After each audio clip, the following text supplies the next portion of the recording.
Hi burners, welcome back to Clayburn, welcome back to my channel. Please know how blessed I feel to have you with me today.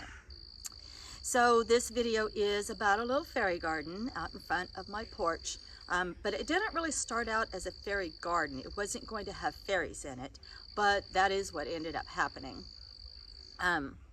So I'm going to back up and tell you a little bit of history of why I have Disney trauma, and kind of explain a little bit of back history about me and why I'm traumatized by, or was traumatized anyway, by Disney. And when we come back, I'll tell you all about it.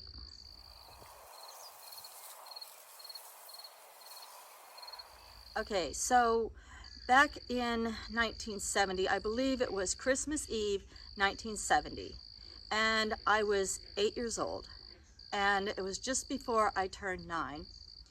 And Disney had released The Aristocrats. It was a story about cats, as far as I know, the Aristocrats. Anyway, I've still never seen it to this day. And this is really hard to talk about. And you know what, I hope I don't come across as being petty, but this, I'm an 8-year-old kid, so this really did traumatize me. Okay, so we weren't poor growing up, but we didn't go to the theater. And back then, when Disney would release a movie, you had to go see it in the theater, or you kind of didn't get to see it at all. There were like 3 channels on television. There was a Disney that came on Sunday nights, a Disney program, but it wasn't like their movies. It was always something else. I don't even really remember what it is. I've kind of blocked it out now. But however, I thought that Disney was for rich kids. I really did believe that, because my parents, we had a property in the country, and instead of going to like the pool, or to go bowling, or go out for pizza, or go to the theater, we would just pack up on Friday nights and we would go to the country. And then I just ran around with my dog, my cat, my bunnies, and 2 wild ponies. And that is just how I lived. And my bicycle, that was my other fake horse. And that's just how I lived. And so, when I would come back to the city and go back to school, other kids would be talking about, going to the movies. And I couldn't say anything. I couldn't be involved in that conversation because we didn't go to the theater at all. I really believed that Disney was for rich kids that got to go to the theater. Certainly not made for me. Okay, and so Christmas Eve, 1970, they released The Aristocrats. And I remember it was a really cold winter. And I wanted to go to the store with my mom and dad, but they kind of wanted to slip away without me for once. And so my little brother came out and told me, "Did you forget? Tonight is The Aristocrats is on TV." And I just said, "Oh, Mom and Dad, don't worry about it. I don't want to go to the store with you. I'm going to stay here and I'm going to watch Disney." And I was so excited. I was going to get to spend time with my little brother. He was, I think, 6 years older than me. And, well, he was born in 57. I was born in 62. 58, 59, 60. So he was 5 years older than me. So I was so excited. I was so excited to watch The Aristocrats. And the big Disney, production came on, and it was the making of The Aristocrats. It was not the movie. And I mean, my heart just fell out. Like it was kind of like that kid in A Christmas Story when he got a secret decoder ring and he realized that the secret code message was actually a crummy commercial. That's exactly how I felt when I found out it was the making of The Aristocrats. My world and me and Disney, we just fell out. Okay, and then to make matters worse, that was one of the last things I ever did do with my little brother. Like, I wouldn't even watch it. Like, we quit watching it. We went to play the game. But that was one of the last things I got to do with my little brother, because he had leukemia. And sadly, in February of 71, he passed away. And that's how I learned about death.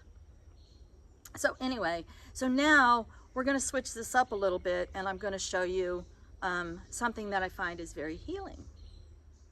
So this year, 2024, on Father's Day, I went out and bought 3 plants to fill this little 12-inch pot. And I don't know if you guys remember, it's at the beginning of another video, I think a fairy haul video. These were so super tiny. I mean, they were like really small plants. And this is a snow crop. It's called, I don't know, Lemon Queen or something. It's a lighter, brighter colored green than my other, is it called snow crop? Stone crop. Stone crop, I think it's called. Anyway, it's lighter and brighter than the one that's on the other side in the 16-inch pot. And then I'm not normally a petunia girl. My mother was great with petunias and loved them. In fact, Petunia was my nickname from my mom. And I don't deadhead very well, but I've been very diligent about deadheading this plant. And look at it. It's just, it's magnificent. I mean, look at that. That's my other spiller. Remember, I was doing 2 spillers and a thriller? So those are my spillers right there. This, is it called stone crop? It's a sedum. And then this beautiful mini petunia, and in the beautiful pink color. So we've got a beautiful green. We have a lovely pink, and then back here in the back we have Angelonia. It is beautiful blue, and I put it in the back because there's a wall behind here, sort of. And so instead of putting it in the center, I put it in the back up against the wall. And the bottom of the pot is full of composted bunny poo to about here. Can you see my finger? About here, about halfway, just over halfway up. And then there's potting soil after that. And I never put any decorative pea gravel on top because there just wasn't any room. And it just, in 3 weeks, it has literally exploded. I mean, that's got to be 4 times. Each of these plants is at least 4 times, if not 5 or 6 times larger than it was when I put it in here in just 3 weeks. Hours of sunlight, probably 4 to 6 hours of sunlight a day. All right, so I'm going to talk to you now a little bit about the healing part of this little fairy garden. So as my girls were growing up, I didn't deprive them of Disney. They were allowed to watch all the Disney that they could ever want. It's just that I've never seen 101 Dalmatians. I've never seen The Little Mermaid. There's so many Disney movies I've never seen. However, when Maleficent came out, I'm a huge Angelina Jolie fan. I think she's a little weird in some of the stuff she does, but I think she's beautiful and she's a fantastic actress.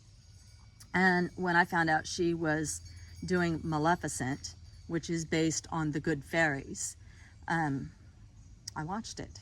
And I absolutely fell in love with the movie. I love Maleficent.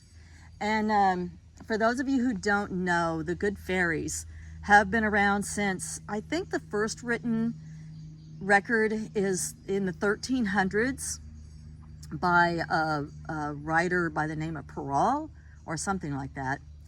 And the story was a little different. And then it's been told and retold countless number of times. And then the Brothers Grimm rewrote it in, I think, the 1500s, I want to say. Anyway, Disney got a hold of it and they remade it in 1959. And I actually had the puzzle in my house growing up. I had heavy wooden puzzles, and we had a puzzle of the Pokey Little Puppy, and I had the 3 Good Fairies. So I knew who the 3 Good Fairies were. I just had never heard the story. And so when I watched Maleficent, I did a lot of research on it, and that's when I found out how long that story has been out there. But anyway, recently, my daughter was at a garage sale, and she picked up some little beauties for me. And wouldn't you know it, I had brought home this plant, and this plant is green, pink, and blue. And so you kind of see where I'm going with that, right? My daughter picked up some little fairies for me. And so this one is Flora. Flora's signature color in the movie is red, but she has an affinity towards pink, and she loves all things that grow. And so Flora lives here. And then there's Fauna. Fauna loves all the animals, and she is green, like the color of the earth. And she lives here. And then there's Merryweather. Merryweather is the one who blessed little Princess Aurora by breaking the spell that Maleficent had put on her and allowed Love's true kiss to wake up Sleeping Beauty after her 16th birthday. So now I have Flora, Fauna, and Merryweather. And they live here under the pink, green, and blue of this little garden. And they live in this cute little house. I don't remember where I got the house. I've had it for years, as you can tell. It's been quite weathered. I just thought it was really cute for the girls. They seem to fit the house. And this is their place, right here in the porch. And every day I walk by, I can think about these three little fairies and how they've kind of worked their fairy magic on me by turning things around for me and helping me heal. Along with my daughter, who just felt like the time was right for me to have Flora, Fauna, and Merryweather in my yard. All right, guys, I hope you enjoyed this little tale. It wasn't a fairy tale. It is a fairy tale in a way, but it's my truth. And if any of you out there are suffering from any sort of childhood trauma, I hope that you, by the magic of fairy dust, find the solution to all of your issues, and that you're able to heal and come out on the other side like I have. Much, much love and light, much fairy magic. Blessed be.